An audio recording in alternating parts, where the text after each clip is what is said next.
Let's cut across to the Police Commissioner of Kanpur, who is now addressing a press conference. इसने भी ये माना है कि खुबैब नाम के ही लश्कर के आतंकवादी ने इसको पैसे देने के लिए कहा था। जो पहले जो आतंकवादी जिसको अभी गिरफ्तार किया गया है, जिसका नाम मोहम्मद रमजान है, उसको पैसे देने के लिए खुबैब ने इसको कहा था और इसने उसको उसके बैंक अकाउंट में पैसे जमा कराए थे। ये भी लश्कर से इस तरह से जुड़ा है कि इसका जो ब्रदर इन लॉ है, ये लश्कर का आतंकी रहा है पहले, और अब जाके वो पाकिस्तान में सेटल्ड है और लश्कर की गतिविधियों में वो भी शामिल है।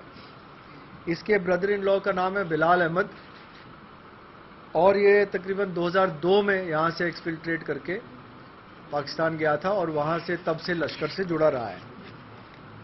इसी कड़ी में खुबैब की जो मॉड्यूल है जो यहां पे काम कर रही है, उसमें एक और शख्स जिसका नाम है निसार अहमद खान, ये भद्रवाह का रहने वाला है, इसको भी गिरफ्तार किया गया है।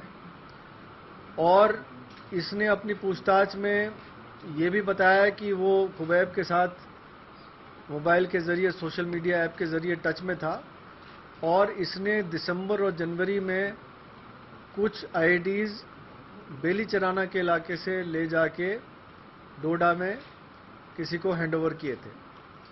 तो ये 3 गिरफ्तारियां हुई हैं इस केस के सिलसिले में। तफ्तीश अभी रवा है और इस केस में मजीद 2 आईडीज जो हैं, जो छोटे वाले मैग्नेटिक बॉम्ब्स हैं, जो जिसको स्टिकी बॉम्ब भी आप कहते हैं, इसको भी रिकवर किया गया है इनके डिस्क्लोजर पे। बाकी बैंक अकाउंट्स वगैरह की डिटेल की एनालिसिस की जा रही है, और इस तफ्तीश के दौरान जो भी हमें तथ्य सामने आए हैं, हम और भी मजीद जो केसेस हैं, जो मिसाल के तौर पे रजौरी के केस है, उसकी भी कुछ लीड्स हमें मिल रही हैं जिस पे हम काम अभी कर रहे हैं।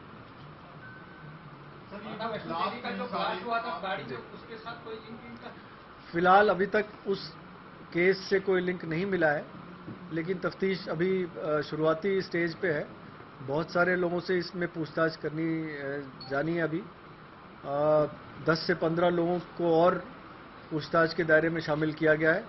मजीद खुलासे जब होंगे तो आपको बताया जाएगा। सर, लेकिन ये जितने ब्लास्ट हुए, रजौरी पुंछ का हुआ, ये क्या कनेक्टेड है? क्या कुछ लीड्स आपको मिली है? मैंने जैसे कि आपको बताया है कि उधमपुर का केस तो इस मॉड्यूल ने किया ही है। कुछ लीड्स ऐसे मिल रहे हैं जिससे ऐसा लग रहा है कि रजौरी वाले केसेस में भी इनका इसी मॉड्यूल का हाथ होगा। तफ्तीश चल रही है। आईडी प्लांट करने में बहुत बड़ी ट्रेनिंग की जरूरत नहीं है। इसमें सिंपल 2 तार खुले होते हैं जिनको ज्वाइन करना होता है और वो एक्टिवेट हो जाता है। उसको प्लेस करने में और ब्लास्ट होने में तकरीबन 10 से 15 मिनट का टाइम होता है। सर, स्टिकी बॉम्ब का कितना खतरा आपको महसूस हो रहा है? अभी 7 स्टिकी बॉम्ब वहां पर भी मिले हैं कठुआ में, और 2 इनसे मिले। इसका मतलब स्टिकी बॉम्ब एक बड़ा खतरा आपको लग रहा है? और अमरनाथ यात्रा के मद्देनजर आप मानते हैं ये थ्रेट रियल है? और इसमें जैसे कि आपने देखा है कि कुछ दिन पहले रिकवर भी हुए थे 7 स्टिकी बॉम्ब जो ड्रोन के जरिए गिराए गए थे।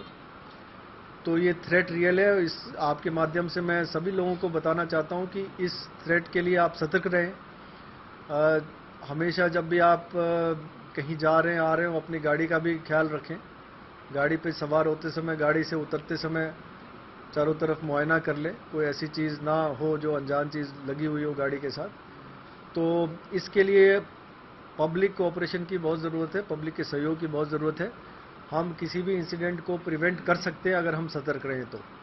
आर्मी ने स्टेटमेंट दी थी एंड दे हैव सेड कि दे हैव एप्रीहेंशंस कि उधमपुर में कोई मैसेकर या सिविलियन टारगेट किए जाएंगे, that's why they have blocked the road.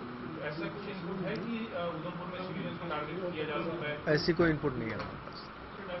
Sir, Katra बस फायर इंसिडेंट पे जो कहा गया था कि इसमें कोई केमिकल मिला, अभी तक उसकी फोरेंसिक रिपोर्ट्स अभी तक नहीं आई हैं, और इस मॉड्यूल से भी उसके बारे में हमें कोई स्पेसिफिक लिंक नहीं मिले। सर, क्या पुलिस डिपार्टमेंट को भी सेंसिटाइज, मतलब जवानों को सेंसिटाइज किया जा रहा है स्टिकी बॉम्ब को? बिल्कुल किया जा रहा है, किया जा रहा है।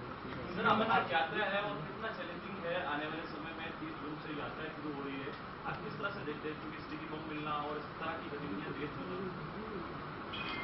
जो चैलेंजेस हैं उसको हम फेस कर रहे हैं, और उसकी जो प्रोएक्टिव स्टेप्स ले रहे हैं उसी का नतीजा है कि उधमपुर पुलिस ने अभी तक ये केस को सॉल्व किया है।